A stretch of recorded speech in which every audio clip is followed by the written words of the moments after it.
Hey guys, hello and good evening to all. Today it's Tuesday, December 14th, 2021.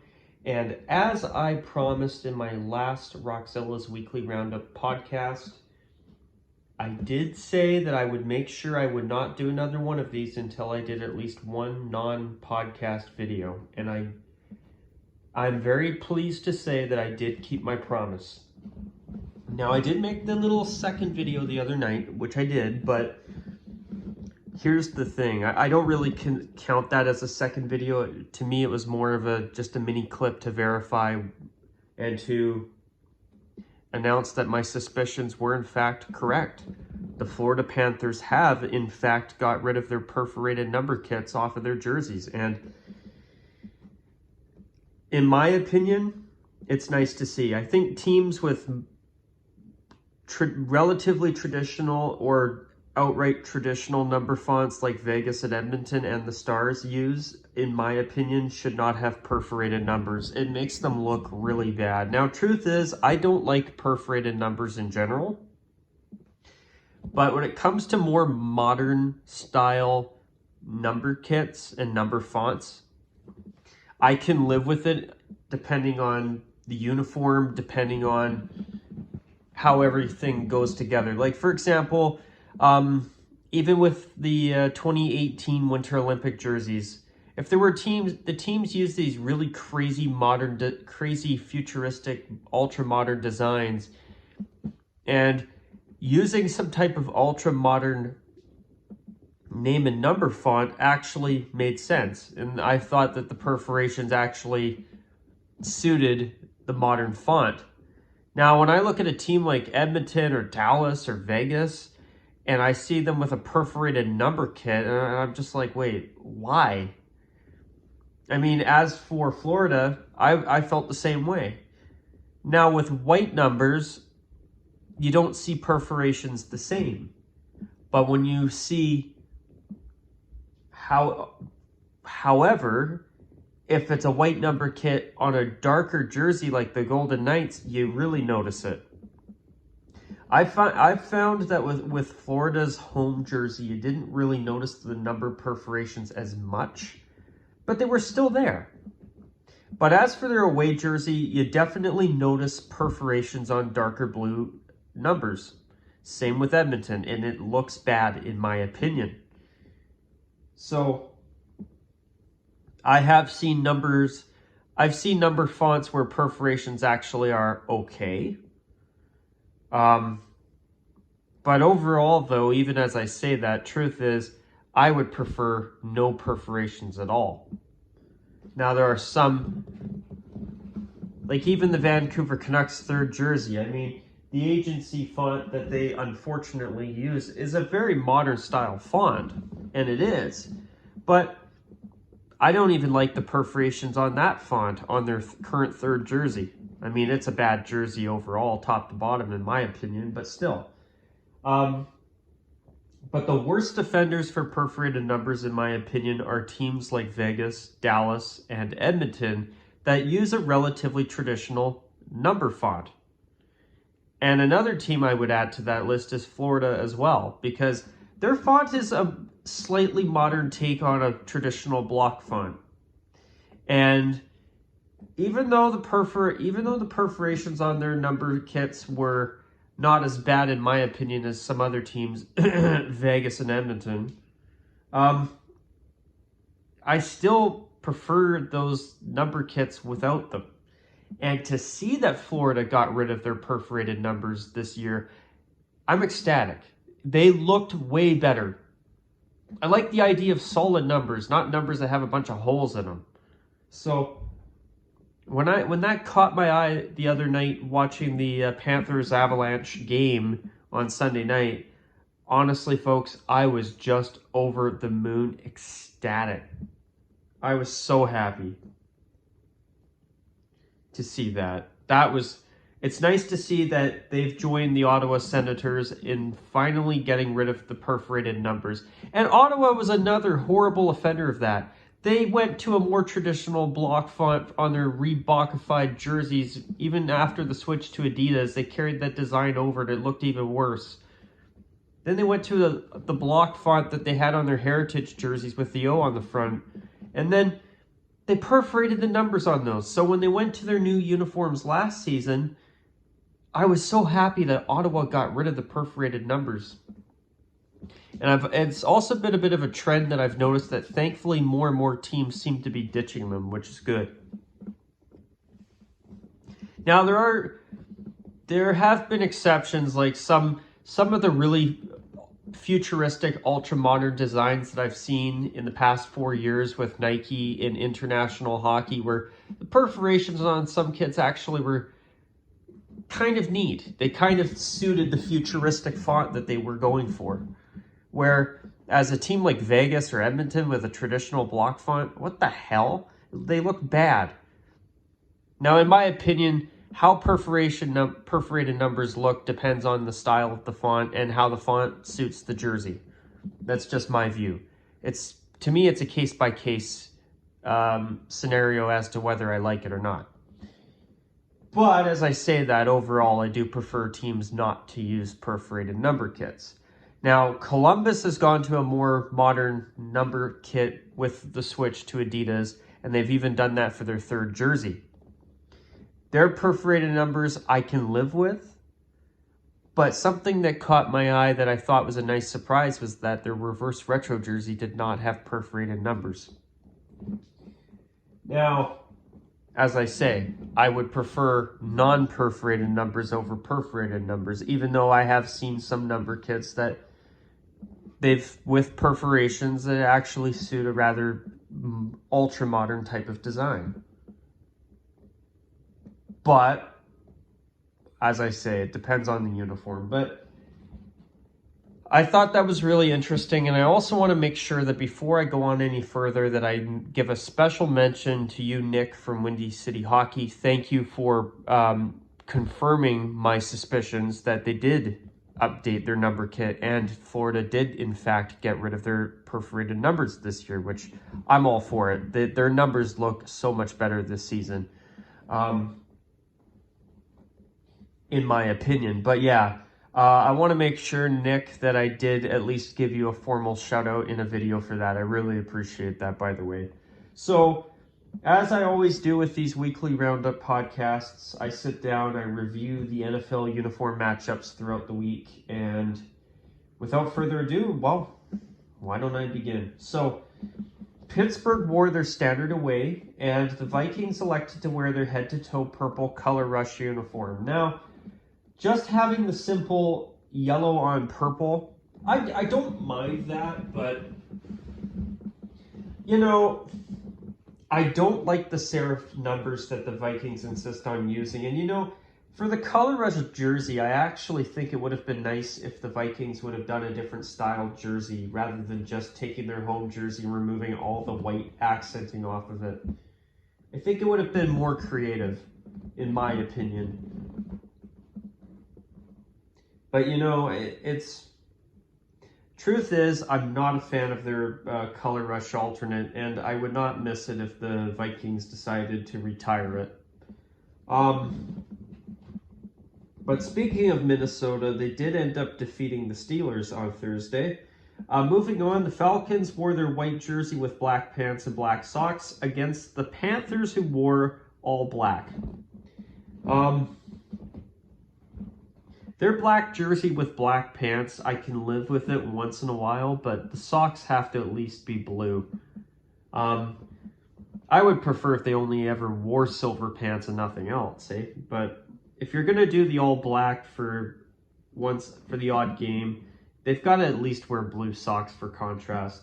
Everything below the helmet in black is just too much. It sucks in my opinion. Moving on to a much better looking uniform matchup, the Baltimore Ravens. They wore their white tops with purple pants and black socks. I like that the Ravens have been wearing the purple pants more in recent years with their white jersey. I still think they should update their jerseys. And the Browns wore my favorite uniform combo that they have, because they went with their brown jerseys with white pants and brown socks with stripes on them. That's my favorite Browns uniform, for the record. even though I do love their orange pants too. They're a close second. But yeah, the Browns pulled off the win, and the Falcons actually defeated the Panthers. Wow, wasn't expecting that. The Cowboys wore their navy jersey with silver pants and navy socks. So it was nice to see the Cowboys wear navy with silver pants instead of the white pants that they've actually worn this season. But they haven't worn their Color Rush uniform this season. I mean, if it's on its way out, I'd like to see Dallas at least wear it one more time. I mean, it's not like they've swapped it out for their throwbacks yet. They can still wear it this season. I think that if you've got it, you might, in my opinion, they might as well wear it. But I'd like to see them wear it once with the navy socks to give it a good, to send it off with a bang. I mean, the jersey's okay. It's just the all-white uniform I don't care for. But when the Cowboys wear navy with silver pants, it's definitely a great uniform in my opinion, even though I prefer royal blue. As for Washington, they wore their white jerseys with white pants and burgundy socks. Washington, they definitely do a good job with their uniform combos, it seems, these days, and I'm glad to say that. Moving on, the Titans wore head-to-toe navy, and the Jaguars wore their white jersey with black pants and black socks. Definitely one of the worst-looking matchups of the week. The Raiders and the Chiefs, on the other hand, were, dare I say, the best-looking matchup of the week. The Chiefs wore their classic red home uniform with white pants, and the Raiders, of course, wore their classic away uniform. So, beautiful, beautiful matchup. It really was. Okay, moving on again. The New Orleans Saints. Actually, I better get to them. I'm not going to get to them yet. I got to talk about the Jets. So they played the New York Jets. They wore head-to-toe green. It's a terrible, terrible look. I don't even want to see it once a season. I mean, if you want to wear it once or twice in the preseason, go ahead. But in the regular season, just wear your white pants with your green jersey and green socks too. But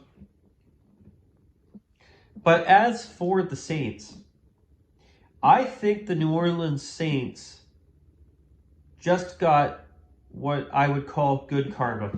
They actually wore their gold pants on Sunday against the Jets. Hell froze over. I'm in absolute shock that the Saints actually decided, hey, we're going to wear our gold pants and black socks. So, of course, the game that the Saints wear their gold pants, they kicked the Jets' asses 32-9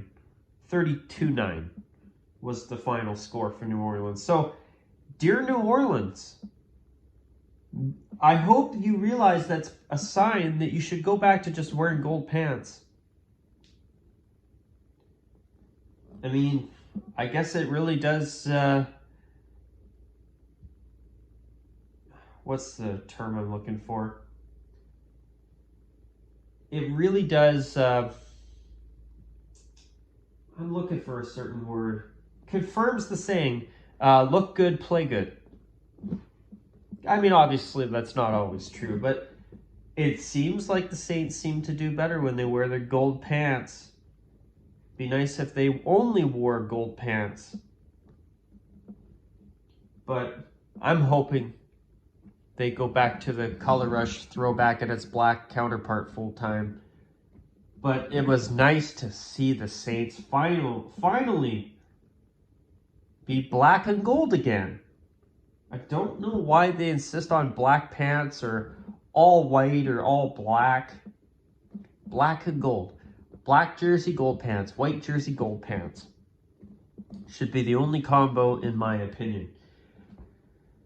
Now moving on. Ow, my jaw. Ow. Bone cracked. Ow. I'm fine. But the Seattle Seahawks, for the second week in a row, I noticed, wore their wolf gray pants, but have not yet worn their wolf gray jerseys this season. I wonder if maybe next season, with the end of the one helmet rule, if we're actually going to get a royal blue throwback. I would be ecstatic if that was the case. But anyway, Seattle wore their white jersey with gray pants and navy socks. I mean, I actually think their white jersey looks better with navy pants and either white, gray, or even better, action green socks. But this was a good combo. And they played the Texans, who always seem to wear good combos. Navy jersey, white pants, navy socks, and Seattle won their second game in a row. They're a team that, even though they've been at the bottom of the NFC West, if they win another game or two in a row, they might actually have a chance at a wild card seed. That's crazy. Moving on, the Detroit Lions, they wore their white jersey with silver pants and white socks. Interesting choice. It actually looked all right. I would prefer if they wore their blue socks, just to add some color. But that looked good too. And then the Broncos wore their standard orange home uniform. White pants and navy socks, for anybody wondering. Moving on, the Giants. They wore their white tops with white pants and red socks. And the Chargers wore all royal blue. I don't like the Chargers all blue alternate. They should. I don't know why they can't at least wear white pants or even try the yellow pants with the royal blue. But as for the Giants, they wore their white jersey with white pants and red socks. I mean, their jersey and pant sock combo was excellent. But the problem with them is their royal blue helmet. I mean, I'm almost wondering at this point if maybe they should just try that uniform with blue socks. But at this point, see, for me, it's not the jerseys that's the problem. The problem is that they're mismatched. I mean, their away jersey, their home jersey are both nice. I mean, their blue jersey is very simple. No stripes even. But, you know, I mean, that's why I think the Giants need to go back to their color rush uniform and its matching blue counterpart. Then the uniforms would both be blue and red. But as I say that, though, I like the new pants that the Giants have added, the white pants with the red stripes. It better suits their away uniform. But considering that they've added a new pant option this year for the away uniform, I would assume that it's likely not going away anytime soon, unfortunately, which is a bit of a bummer. In my opinion. But anyway, moving on, the Buccaneers played the Bills. The Bucs wore their red jersey with white pants and black socks. I always prefer the pewter pants, but the white pants looked all right too. And the Bills wore they actually listened to me. White jersey, white pants, blue socks. Damn, did they ever look good. I hope they keep wearing that combo and don't look back. They looked fantastic. The Buccaneers looked good too, but the pewter pants make them look better in my opinion. But anyway, great looking matchup as well.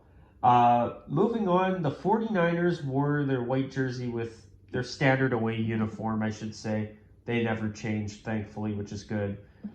San Francisco always looks good in my opinion. And they played the Bengals, who wore their black jerseys with white pants and orange socks. And the Bengals actually looked pretty good.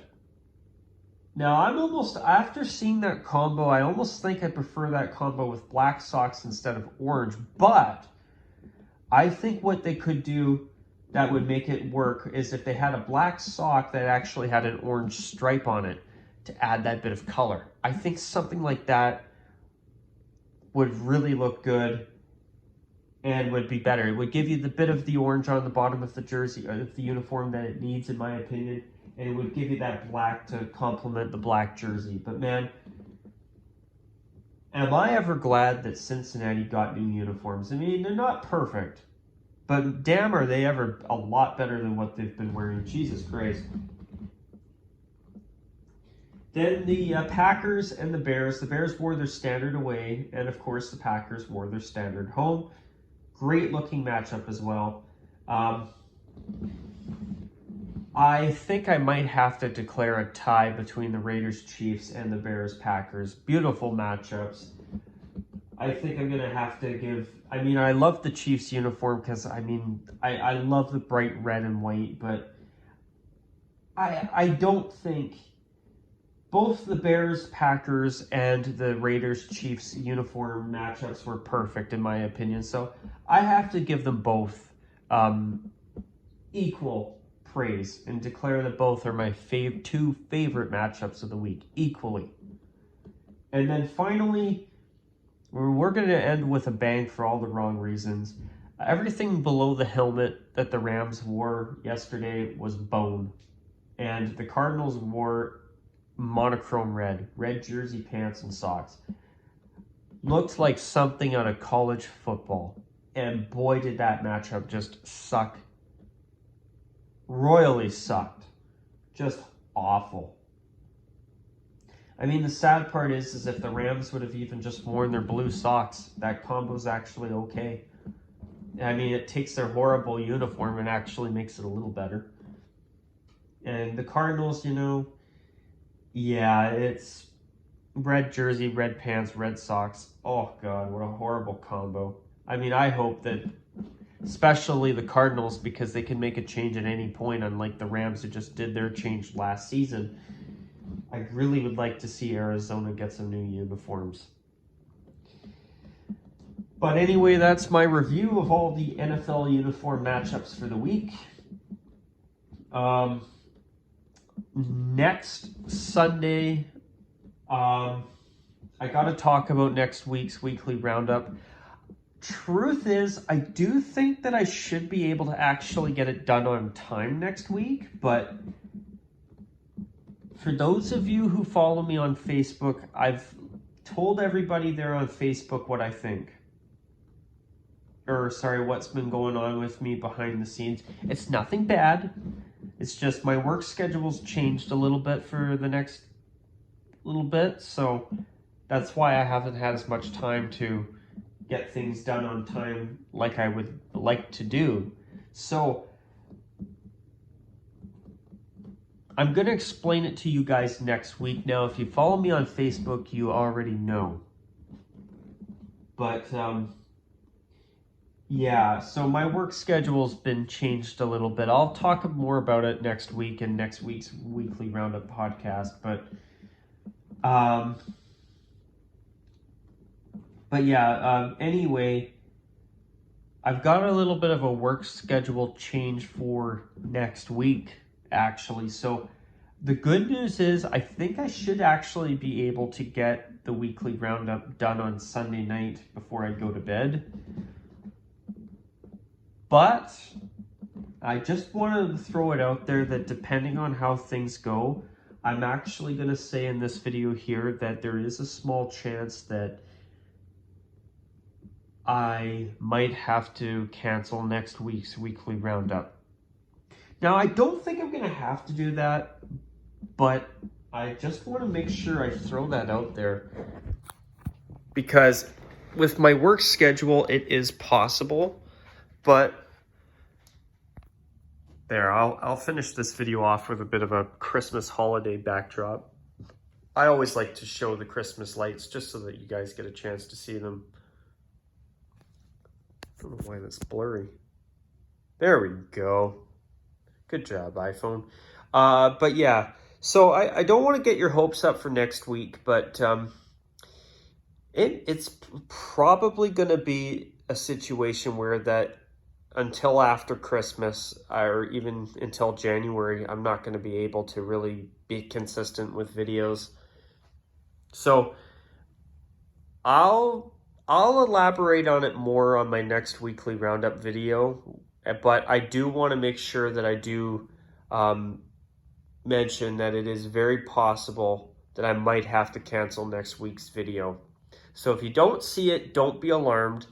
I mean, I'm sure you guys have gotten used to the fact that unfortunately I've had to be a bit late on them quite a few times in recent weeks, but usually Mondays tend to be when I've been getting them filmed, or even Tuesdays, but Yeah, lately my work schedule's been a little bit more sporadic, and it's because of the holidays. So I'll talk more about it next week. If you have heard about it on Facebook, I would appreciate it if you guys let me explain it next week.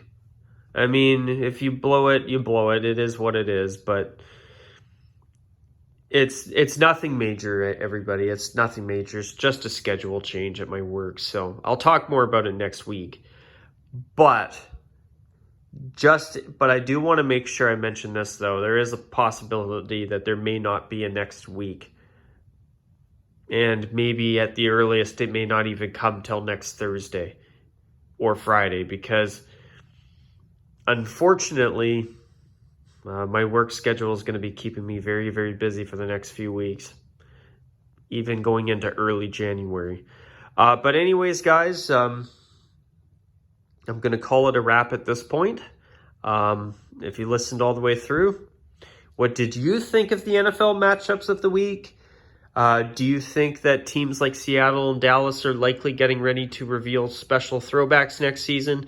I think the Philadelphia Eagles will be for sure as well, and Tampa Bay. I'll be excited about those. But anyways, guys, I'm going to call it a wrap at this point. Until my next video, take care. And one more thing, I did make a new video with a little mini clip at the end, an extra mini clip like 2 minutes long, confirming what my suspicions that I made in the first video. So you can check those out if you want. If you don't, I don't blame you. I understand. But I mean, the Florida Panthers removing the perforations from their numbers isn't really that significant of a change. But for me, it is a big deal because I love the fact that they're one less team with those stupid Adidas perforated numbers. Even though there are some instances where I've seen the perforations on certain number kits, depending on the kit and how the kit looks on the uniform, where the perforations have actually been all right or given it more of a futuristic feel. So, as I said earlier, it's a case-by-case scenario. But anyway, guys, if you want to check those clips out in the meantime, you can. If not, hey, it's all good. But with that, though, guys, that's it for now. Take care. And as always, bye for now.